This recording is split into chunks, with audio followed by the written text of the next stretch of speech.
Hey, what's up guys? Today's video I'm going to show you what member tag is and how you can add or remove a member tag in WhatsApp group. So first of all, it's basically a label that you give to simply clarify some rules. So for example, in my case, I am in this group right here. So let's go ahead and add or delete a member tag. So for that, tap onto the name of the group itself. Now in here, if you scroll below, you will see all the members. You're going to have to select this U button. It will ask you if you would like to add a member tag. Now, for example, I'm going to simply type in, let's say, human. And if you would like to remove a member tag, I'm pretty sure you will see something here. And all you have to do is tap on this delete button and remove it. I'm going to add something else. And once I have saved it, as you can see, it appears human just below my name.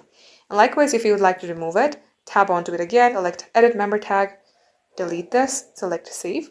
And now you can see I don't have any member tag right here.